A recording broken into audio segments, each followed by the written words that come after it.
Olá, dando continuidade ao curso de atualização sobre o novo CPC, promovido pela OAB do Mato Grosso, pela ESA do Mato Grosso. Meu nome é Leonard Schmitz, eu sou mestre e doutorando em Direito Processual Civil pela PUC de São Paulo e a convite da OAB vim conversar com os senhores a respeito de 3 temas, pouca coisa, sobre o novo CPC, sentença, decisões interlocutórias de mérito, as tais das sentenças parciais, sobre as quais a gente vai conversar daqui a pouco, e coisa julgada.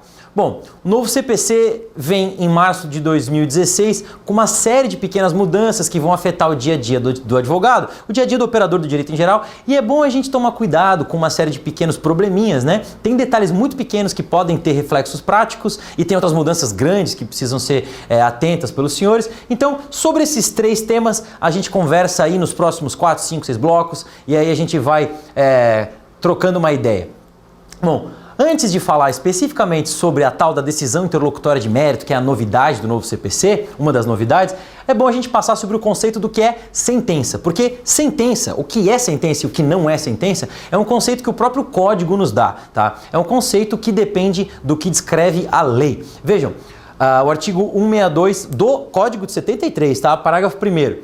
Sentença é o ato do juiz que implica alguma das situações previstas nos artigos 267 e 269. O que não tiver aqui não é sentença. Então, o próprio código se encarrega de dizer o que é e o que não é, e o motivo disso é bastante claro, é a recorribilidade dessas decisões. Vejam, o artigo 513 fala, da sentença cabe apelação. Então, é preciso saber o que é e o que não é, para poder saber quando cabe e quando não cabe apelação. Por conseguinte, parágrafo 2º do artigo 162, decisão interlocutória, é o ato pelo qual o juiz, no curso do processo, resolve questão incidente e da decisão interlocutória cabe recurso de agravo, seja o agravo de instrumento, seja o agravo retido, como os senhores sabem muito bem. Aqui vale apenas chamar a atenção pelo seguinte ponto. Os senhores lembram da Lei 11.232 de 2005, que reformou o processo de execução, praticamente extinguiu, né, a execução de título judicial e transformou ela num procedimento de cumprimento de sentença, e aí 475A e alfabeto? Então essa lei também alterou o conceito de sentença. Essa redação é de 2005 em diante. Antes, o artigo 162, parágrafo 1º, falava que sentença era o ato do juiz que punha fim ao processo. Então o critério mudou radicalmente. Se até 2004 importava onde a decisão estava, no fim do processo, aqui importa o conteúdo da decisão. Estando ou não no fim, ela precisa estar baseada nos artigos 267 e 269, certo? Então, essa mudança de critério tem consequências práticas bem importantes, que é o que a gente vai ver. Apenas a título de curiosidade, o parágrafo 3º fala que são despachos e dos despachos não cabe recursos. Então a gente tem uma espécie de uma correlação. Se da sentença cabe apelação, das decisões interlocutórias cabe agravo e dos despachos não cabe recurso algum. Beleza? O CPC 15, ele muda essa dinâmica, porque ele muda o conceito do que seja sentença. Veja o que diz o parágrafo 1º do artigo 203. Ressalvadas as disposições expressas dos procedimentos especiais, e aí a gente pode falar de ação de alimentos, ação de prestação de contas, etc., que tem outros procedimentos. Vamos pensar então só nos procedimentos comuns, né? Na ação ordinária. A sentença é o pronunciamento por meio do qual o juiz, com fundamento nos artigos 485 e 487, que são equivalentes ao 267 e 269 do CPC atual, tá? Põe fim à fase cognitiva do procedimento comum, bem como extingue a execução. Olha o que o CPC fez. Misturou, de propósito, os 2 critérios.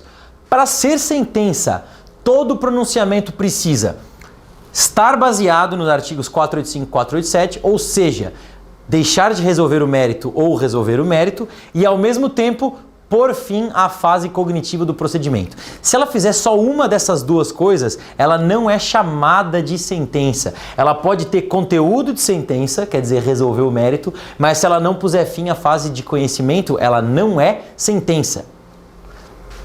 Da sentença ainda cabe a apelação e, congruentemente, o código, para se manter coerente, diz: decisão interlocutória é todo pronunciamento de natureza decisória que não se enquadre no parágrafo 1º. Ou seja, vamos pensar numa decisão que seja baseada no artigo 487, resolve o mérito né?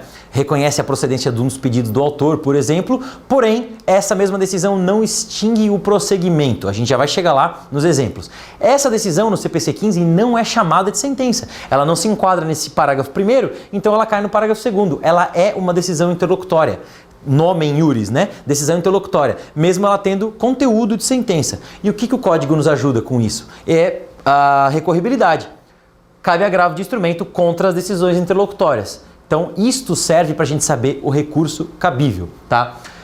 Também a título de curiosidade, são despacho os demais atos praticados no processo que não têm natureza decisória, que eles impulsionam o processo, né? São os especifiquem as partes das provas que querem produzir, ou vista o autor para em 5 dias dizer sobre os documentos juntados pelo réu. Isso são despachos, não são decisões exatamente, né? E contra esses despachos não cabe recurso. Bom, concluindo e repetindo, o novo conceito é misto. Ele precisa ter tanto o local da decisão, ou seja, o fim do processo, e a finalidade, que é o conteúdo, né? O conteúdo do que foi decidido, que é estar baseado nos artigos 485 e 487, que, para os senhores terem uma referência, são os 267 e 269 do CPC de 73. Com isso, o CPC nos ajuda na prática. Ele resolve alguns probleminhas de recorribilidade. E eu vou dar alguns exemplos para os senhores que são até batidos na doutrina. Pensem em 2 autores que movem ação em face de um réu.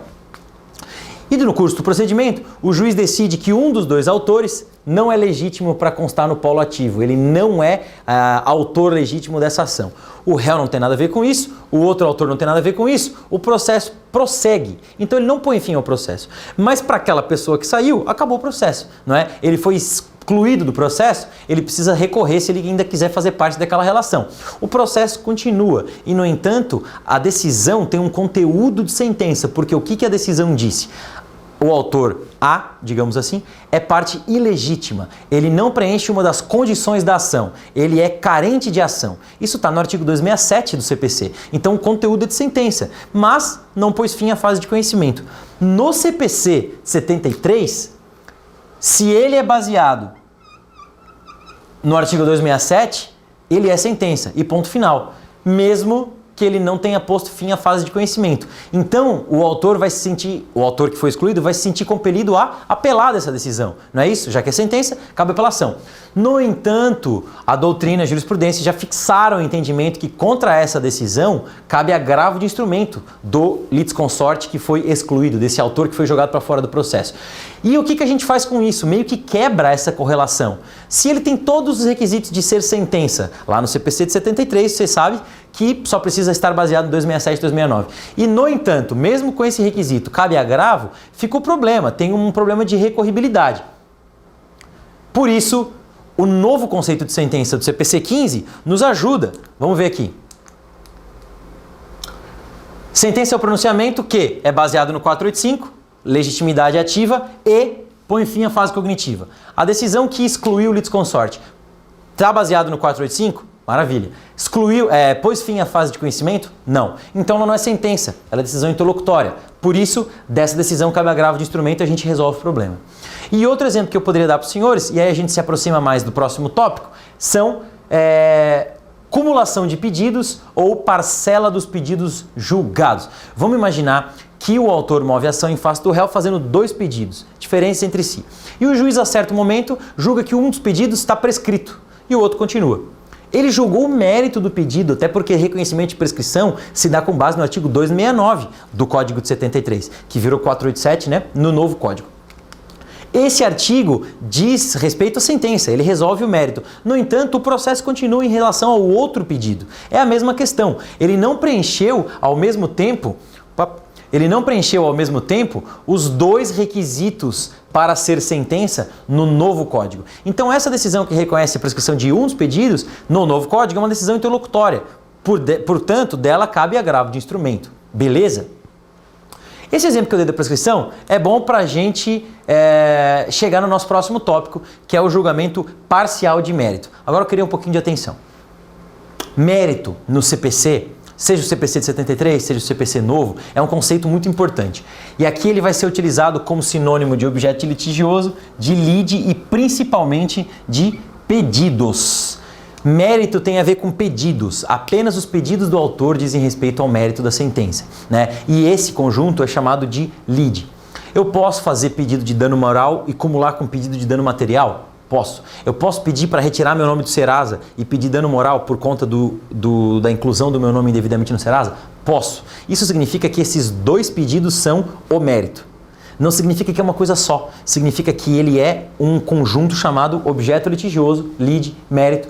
E estes pedidos, quando são feitos assim e formam o mérito, podem amadurecer ao longo do processo de maneiras diferentes. Eles podem amadurecer em tempos diferentes. Um dos pedidos pode precisar de provas e outro não. Um dos pedidos pode precisar de uma prova que demora muito tempo e o outro não precisa dessa prova. Um dos pedidos pode estar incontroverso, porque o réu não falou nada sobre ele, e o outro foi controvertido. Então, existem situações em que o objeto do processo, né, que é a lide, ele é fracionável, é possível de ser dividível, né? Divisível. Então essa divisão feita pelo juiz, ela facilitaria o julgamento daquele pedido que já está pronto para ser julgado, né? Em detrimento daqueles que ainda precisam de diligências, de provas e etc. Os exemplos que eu dei aqui são os que eu tinha falado para os senhores, e aí vejam a novidade do 356 do novo CPC, chamado julgamento parcial de mérito. Os senhores podem chamar de, olha, prestem atenção nas aspas, sentenças parciais, porque de sentenças elas não têm nada. Elas têm o conteúdo de sentença, mas elas não podem ser chamadas de sentença por tudo aquilo que eu expliquei para os senhores. Elas não têm as características todas para o requisito de ser chamada sentença, que é o artigo 203 do novo CPC. Então ela é uma decisão de mérito, ela é uma interlocutória, mas ela tem todo o conteúdo de sentença, ela é de mérito. Vejam, artigo 356 fala, e a gente vai falar sobre isso no próximo bloco com bem mais detalhes, mas eu só quero apresentar os temas. O juiz decide parcialmente o mérito quando um ou mais dos pedidos, eu estou pensando em cumulação dos pedidos, um deles, ou a parcela de um dos pedidos. Eu fiz um pedido e ele pode ser parcelado. Ou ele se mostrar incontroverso, quer dizer, fiz o pedido e o réu não falou nada sobre isso, então não está controvertido, ou estiver em condições de imediato julgamento, de acordo com o artigo 355. O artigo 355 do novo CPC, os senhores podem lembrar do artigo 330 do CPC de 73, que é aquele que fala de julgamento conforme o estado do processo, né? Então é aquela questão que não precisa de mais dilação probatória do que o que já foi produzido. Vejam, vou dar um exemplo para os senhores.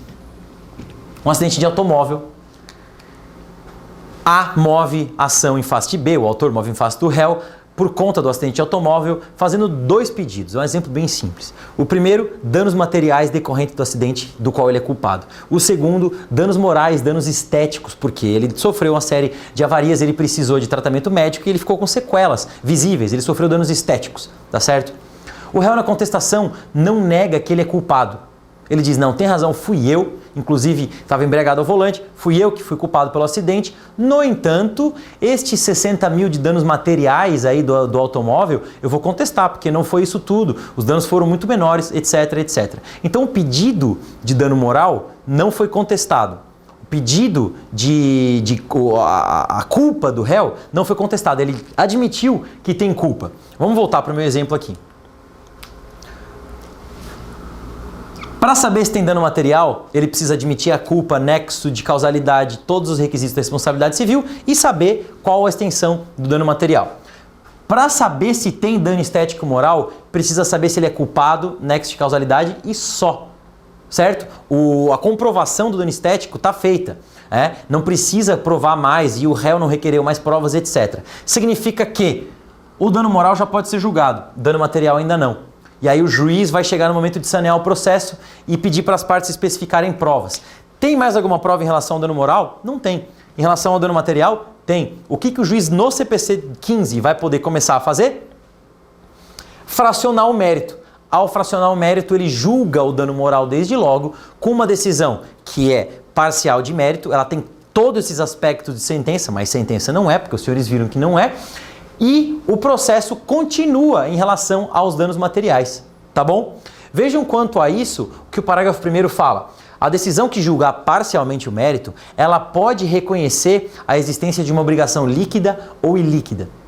Ou seja, não precisa estar desde logo prontinha a decisão, o quantum, né, a quantidade do direito que vai ser transferida do autor para o réu, do réu para o autor, etc. Isso aqui se encaixa no exemplo que eu dei de dano moral. Pode ser reconhecida a existência do dano moral e a quantificação ficar em liquidação de sentença, digamos, ou o juiz pode não saber se é líquida ou ilíquida essa obrigação e mesmo assim fracionar o mérito. Sejam 3 pedidos, julgar só um deles, seja um só pedido, julgar parcela deles. Vamos ao mesmo exemplo? Nos danos materiais do acidente de automóvel, o autor pede 60 mil, o réu contesta e fala, não, 30 mil foi devido de verdade, mas os outros 30 eu discordo, controverto essa matéria e vamos produzir provas para ver se existem. Esses primeiros 30 mil são parcela incontroversa do pedido. Não precisa mais discutir, o réu admitiu que deve. Ou seja, nada impede que no novo CPC o juiz julgue, não só antecipe a tutela nem nada, ele julgue essa questão relativa aos 30 mil e isso vai fazer vai fazer inclusive coisa julgada e o processo continua em relação aos outros 30 mil para ver se eles existem, se é que existem, para julgamento eventual. E aí a gente precisa entender o que essa decisão parcial tem de parecido e de diferente com sentença. Isso fica para o próximo bloco, onde a gente vai explicar basicamente a formação da coisa julgada e como é que se recorre e como é que se contesta e as diferenças dessa decisão que é parcial de mérito em relação à decisão que a gente está acostumado a ter no CPC de 73, que ela é total de mérito. Isso fica para daqui a pouco. Até mais.